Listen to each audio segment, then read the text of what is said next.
Bonjour, on se retrouve pour un nouveau CQFR sur la chaîne Basket Session. On va toujours pas parler des finales, on en parlera cet après-midi lors d'un podcast, mais pour l'instant, on va prendre un autre sujet. On va se concentrer sur la draft, ou plutôt sur les Dallas Mavericks. C'est ce que les Dallas Mavericks pourraient faire avec Cooper Flag. Un CQFR qui va être un peu fantasme parce qu'on va reprendre, Théo, un article d'ESPN. ESPN s'est dit, mais tiens, est-ce qu'il y aurait quand même pas des trades que les Mavs seraient prêts à accepter pour Cooper Flag? C'est vrai qu'on se doute bien, hein, pour l'instant, ils nous ont déjà fait comprendre ils vont se drafter Cooper Flag, ils vont garder Cooper Flag, on en est assez convaincus nous aussi, mais ces trades sont particulièrement intéressants, donc on s'est dit que ça pouvait quand même valoir le coup de les discuter. Si tu veux, Théo, je vais te les donner un par un. Ouais. On peut commencer par le premier, on peut discuter du premier. C'est un trade qui concerne en plus les Spurs. Donc l'idée d'ESPN, ce serait que San Antonio puisse drafter Cooper Flag, mais pour le faire, San Antonio donnerait donc son deuxième choix sur cette draft, le 14e aussi, qui est la propriété des Spurs, le premier tour non protégé, je crois, d'Indiana en 2027, mais aussi en 2030, rendre à Dallas le swap qui avait été envoyé par les Mavericks aux Spurs. Donc on aurait quand même le deuxième choix et 3 picks supplémentaires, donc le 14e, un 2027 des Hawks, et un swap en l'échange de Cooper Flag. Juste Théo, avant que je te lance, ce trade, il est présenté par Bobby Marks comme celui que les Mavs ne devraient pas refuser. Et paradoxalement, moi, j'ai là plutôt le constat inverse, pas que les Mavs devraient le refuser, mais de me dire, ça, c'est le trade que les San Antonio devraient proposer, en fait, que les San Antonio Spurs devraient vraiment proposer. Ouais, il est vraiment intéressant ce trade. La grosse difficulté, je trouve, pour Dallas, et puis, c'est que en fait, ils se sont mis un peu quand même dos au mur en réaffirmant qu'ils voulaient absolument gagner tout de suite, gagner tout de suite, gagner tout de suite. Faire des trades où tu fais venir un joueur, notamment une deuxième star qui est vieillissante. Et maintenant, coup de bol, tu te retrouves effectivement avec ce pic. Coup de bol énorme, mais tu te retrouves un petit peu. Enfin, on sait à quel point c'est dur d'essayer de gagner maintenant tout en préparant la suite.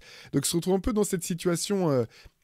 Pas précaire, hein, c'est un choix de riche, mais pas si simple, et d'autant qu'ils se sont pas réexprimés en fait à ce sujet depuis qu'ils ont récupéré le premier choix de la loterie.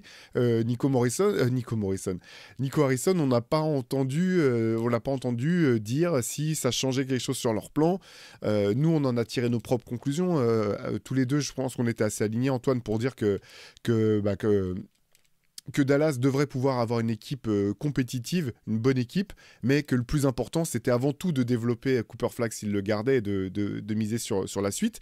Et là, finalement, avec cette proposition de trade, c'est un petit peu la même chose. Si tu récupères un deuxième choix de draft c'est pas rien du tout, quoi. C'est quand même très bien. Le deuxième choix le deuxième pick que propose San Antonio est intéressant. C'est quoi? C'est Indiana en 2000. Non, j'ai déjà oublié les autres picks. Atlanta en 2027. Voilà, ça, c'est un pick qui peut vraiment payer, en fait. Qui peut être payant, en fait. Parce qu'il n'y a pas de garantie du côté Atlanta. Mais en fait, là, si tu choisis ça du côté de Dallas, c'est à nouveau que tu te reprojettes quand même sur des projets d'avenir. Sachant que Cooper Flag a l'air malgré tout d'être le prospect le plus prêt, le plus NBA ready parmi les prospects. Donc tu peux pas t'attendre à ce que ça soit ta superstar.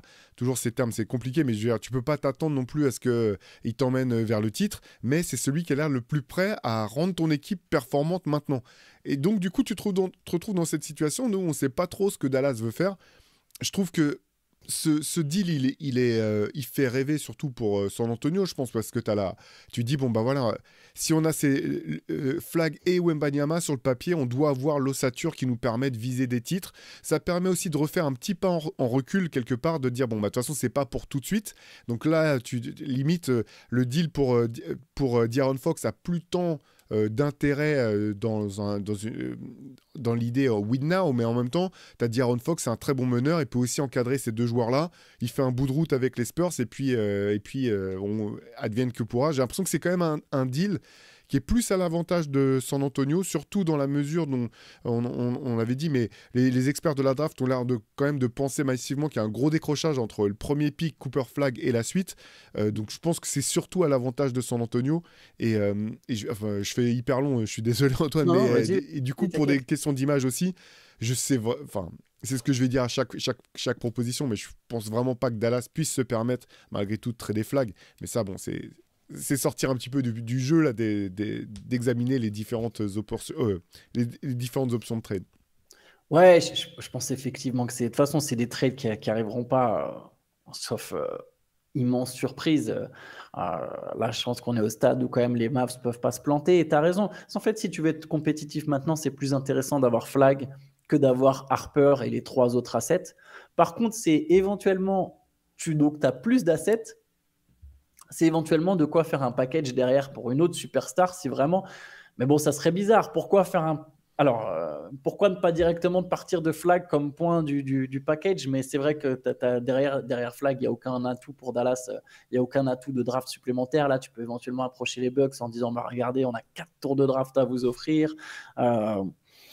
Bon, pour Giannis Antetokounmpo.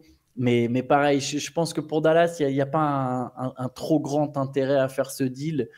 Sauf si le staff des Mavs évaluait Dylan Harper vraiment, le mettait très très très haut et ne voyait pas forcément ce gap qui est effectivement annoncé entre 1 et 2. Il y a un comparatif qui est intéressant sur ESPN, c'est celui finalement du deal entre Chris Webber et Penny Hardaway lors de la draft 94, si je ne dis pas de bêtises.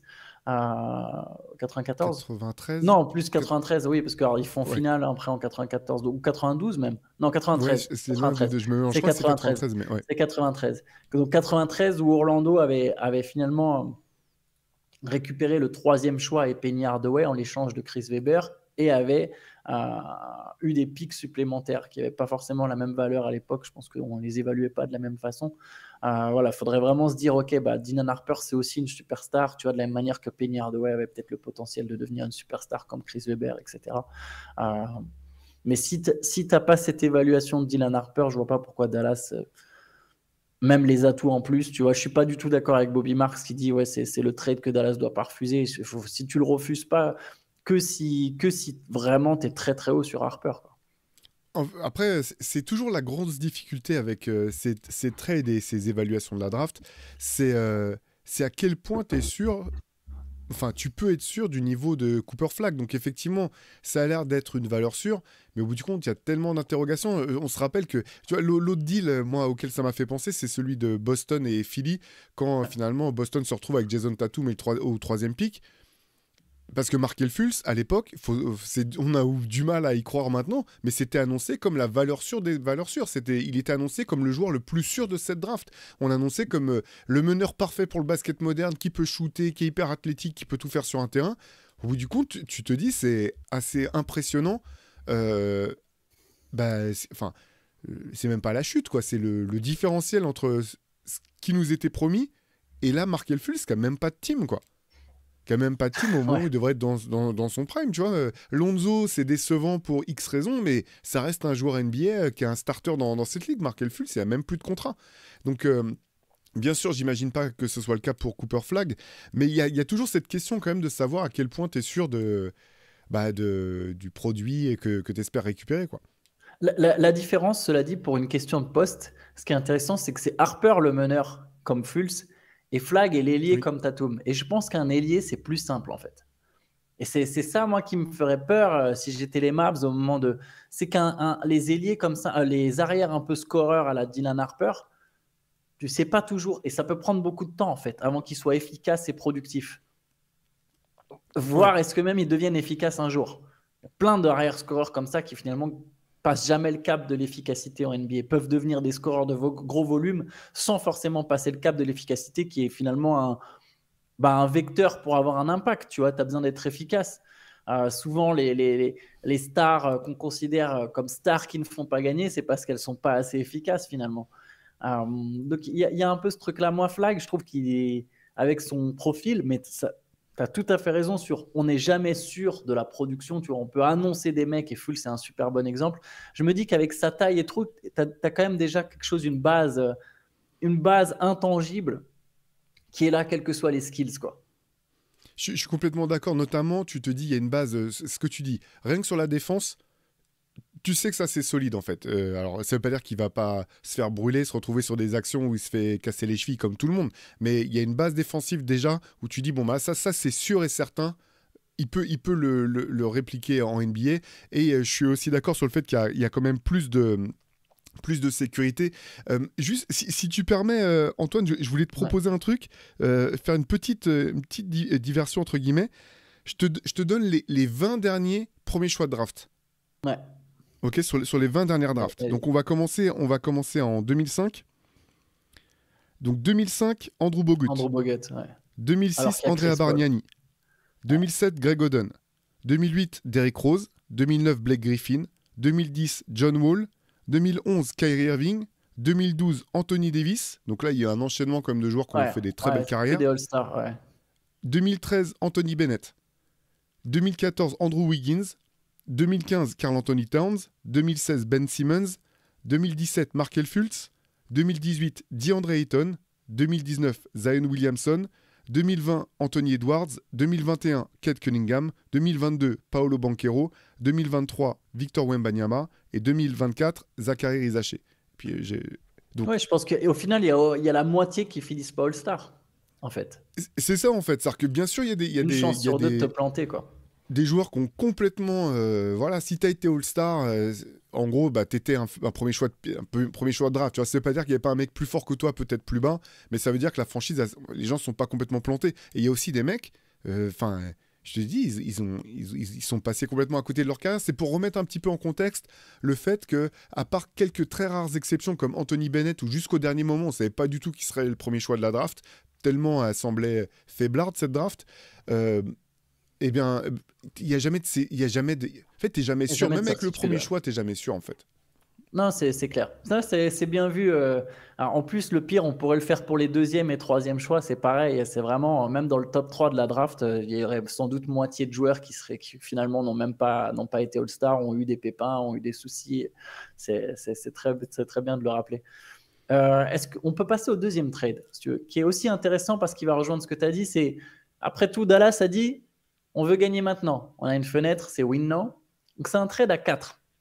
Mais il y a 3 équipes qui nous intéressent plus que la quatrième, elle est juste là pour faciliter.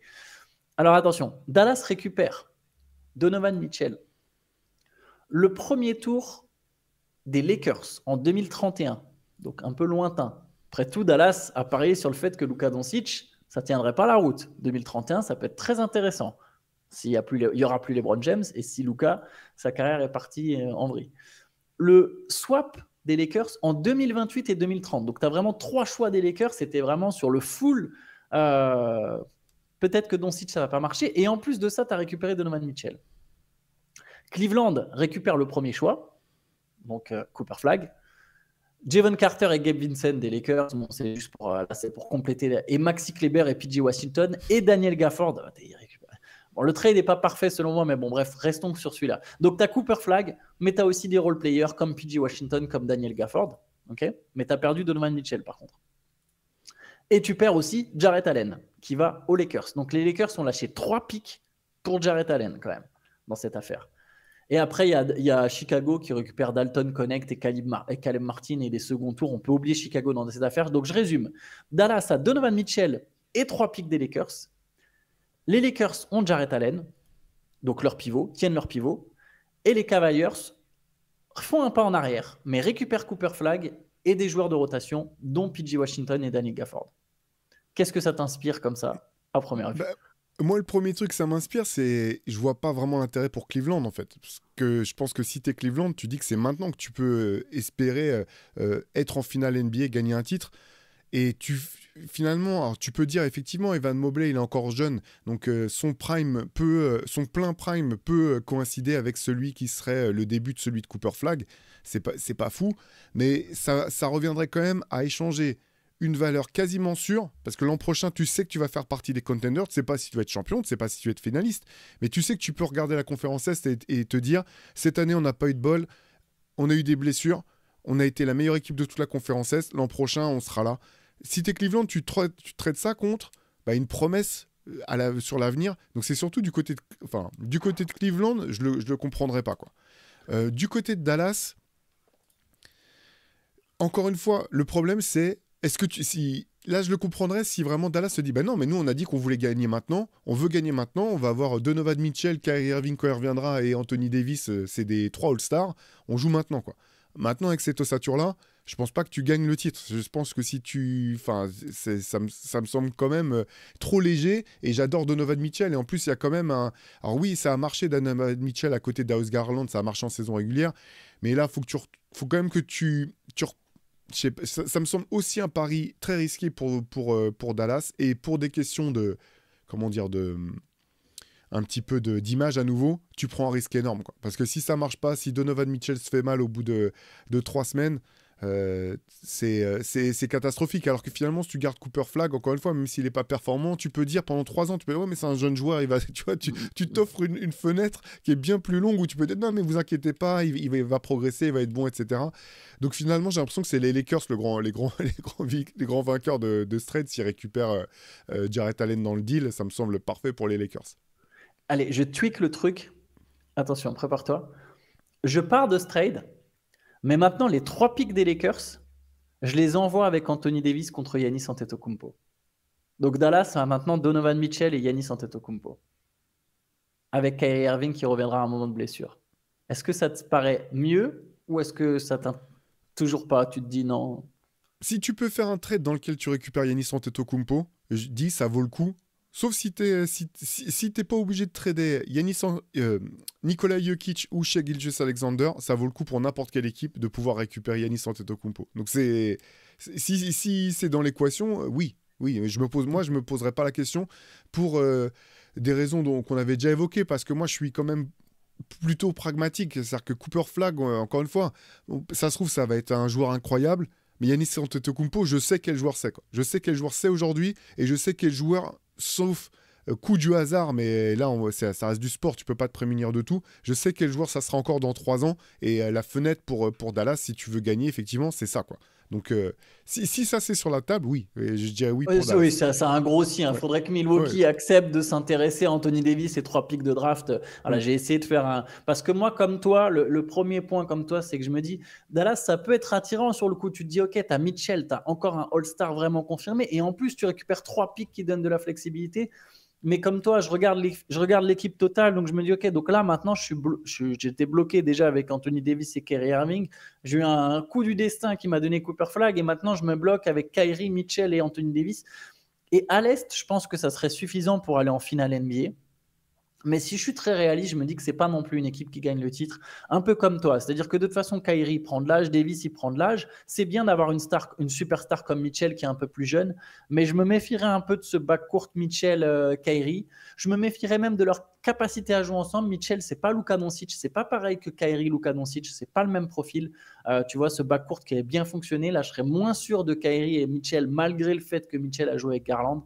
Je serais moins sûr, du coup, en attaque vraiment de la synergie entre ces gars-là. Même si je pense que Mitchell Davis et Kyrie Davis, ça va fonctionner bien. Ça va bien fonctionner. Mais après, effectivement, il y a les limites défensives. Les petits pépins, Mitchell aussi, c'est un joueur qui finalement se blesse souvent. Je ne serais pas méga rassuré pour Dallas. Et pour Cleveland, alors moi, je suis un peu plus parieur que toi, mais ça veut dire que tu sacrifies 2 All-Stars pour Cooper Flag. Alors Allen, oui, Jarrett Allen, c'est pas un All-Star comme les autres. Oui, tu le sacrifies. Mais aujourd'hui, Cooper Flag, on peut imaginer qu'il aura une meilleure carrière que Donovan Mitchell, mais c'est loin d'être une garantie en fait. Bah, Donovan Mitchell, c'est un multiple All-Star, quoi. C'est pas du tout une garantie, en fait. C'est Ouais, ça. c'est ça. C'est... Enfin, je veux pas... J'ai l'impression d'être le... Comment dire? Le pisse-froid à chaque fois, mais c'est déjà... Déjà, si tu restes longtemps dans la ligue, c'est déjà bien, quoi. Si t'es plusieurs fois... Enfin, je veux... Bien sûr, on rêve tous d'avoir des premiers choix de draft qui vont être des joueurs générationnels, etc. Mais on dit joueurs générationnels, justement, parce qu'il y en a un par génération, quoi. Et c'est tellement rare. Si tu me dis... Si Cooper Flag, tu dis, bah, il va avoir la carte de Donovan Mitchell en termes de sélection pour le All-Star Game, etc. Mais c'est une réussite déjà incroyable, en fait. La plupart des All-Stars, des mecs qu'on a cités tout à l'heure, n'ont pas eu la carrière de Donovan Mitchell. C'est ça. C'est ça. D'où l'idée de se dire faut quand même faire gaffe avec ces trucs-là. Bon, après, effectivement, les Lakers, Jarrett Allen, après, ils lâchent 3 pics, mais bon, j'imagine qu'ils ne trouveront pas mieux sur le marché que Jarrett Allen. C'est effectivement un deal qui laisse plus penser c'est cool, les Lakers sont candidats au titre. Allez, là, c'est le joueur parfait pour. C'est pile le joueur qui leur manque vraiment pour être plus ambitieux. Allez, le dernier, sachant que pareil, on rappelle, hein, c'est du fantasme un petit peu, notamment de la part d'ESPN. Le dernier, il est un peu dans le même ordre d'idée, c'est-à-dire qu'on va chercher un joueur pour win now.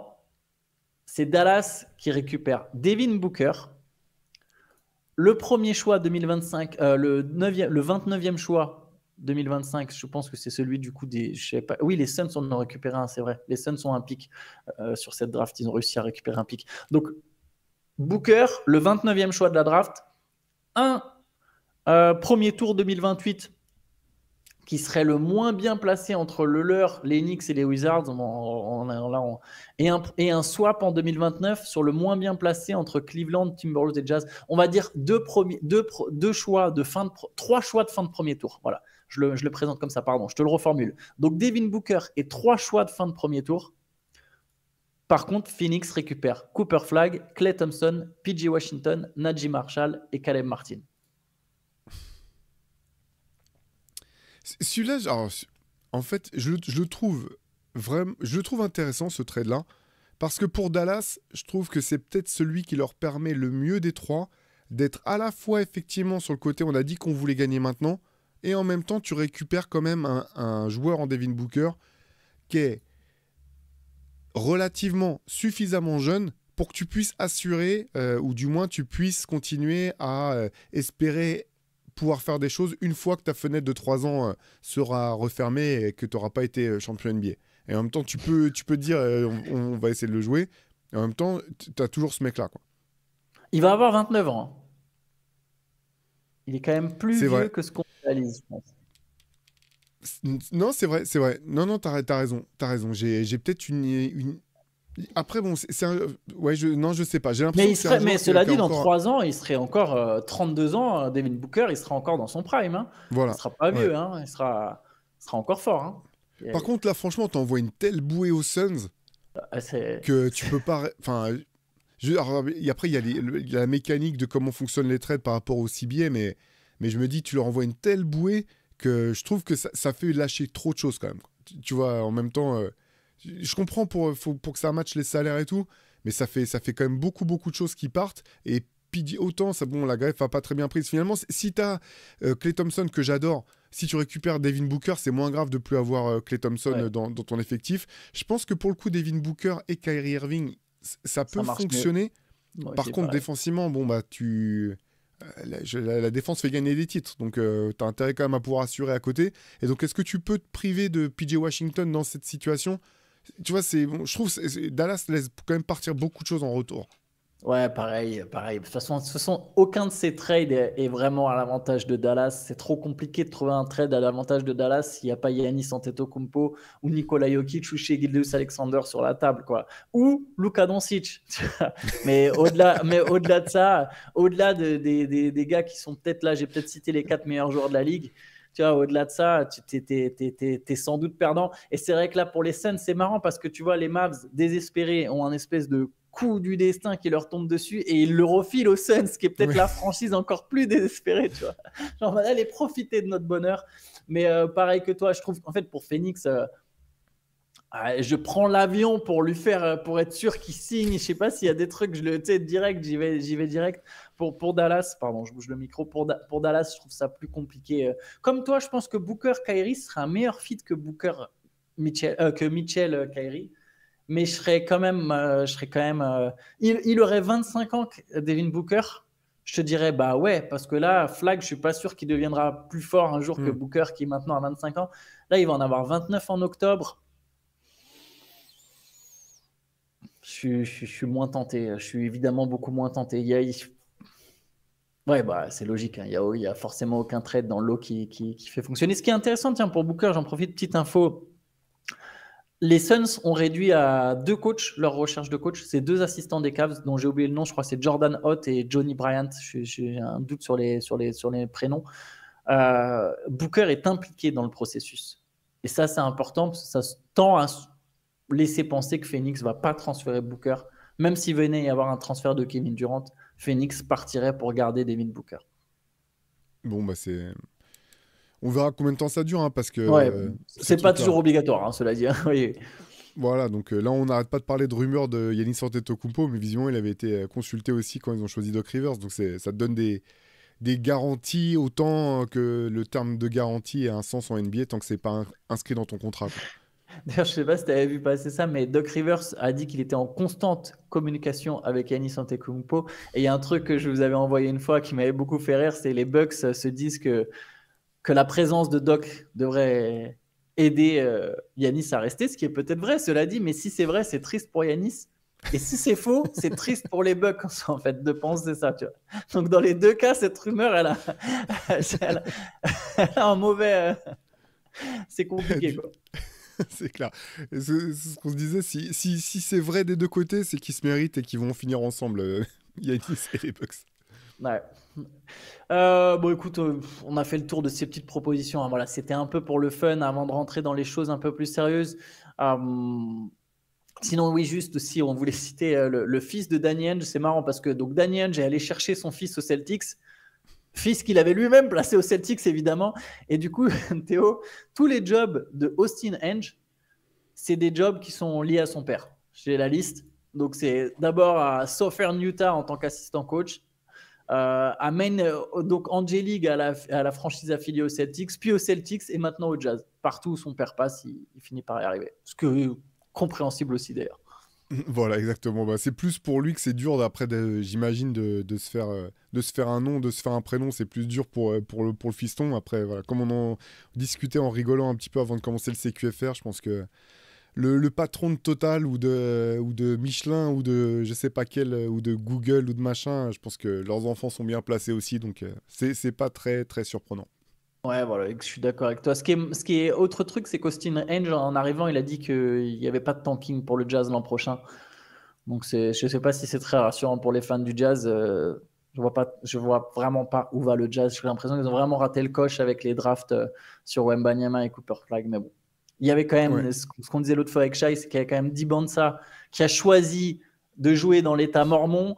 C'est le premier choix annoncé de la draft 2026. Les gars, vous en avez raté 2. Il ne faut peut-être pas rater le troisième, quoi. À un En moment, il même y temps, aura plus c'est 50 opportunités. Pardon, vas-y, ouais, Théo. ouais. Bon, on pourra en reparler après. Ça reste compliqué, hein, cette histoire de draft et Ouais. de... Faut savoir quoi, si tu veux décourager le tanking ou si tu acceptes que ça soit le hasard. Voilà, c'est un système un peu bâtard qui est un peu entre les deux. Mais finalement, si t'as pas de certitude de pouvoir récupérer un choix aussi haut, pourquoi pas essayer de gagner des matchs. C'est bon. Ouais, non, c'est clair. Moi, c'est la draft, c'est très particulier. Au final, on a bien vu, hein, les Wizards et le Jazz ont eu 5e et 6e choix sur la draft à venir. Bon, compliqué. Yes, je te propose qu'on s'arrête là, Théo. Parfait. De toute façon, on se retrouvera cet après-midi, pardon. Et là, on débriefera ensemble. Enfin, on débriefera. On va analyser les finales NBA entre Oklahoma City et Indiana. Grosse preview à venir sur la chaîne cet après-midi. Restez branchés. Bonne journée à tous. Ciao, ciao. Ciao.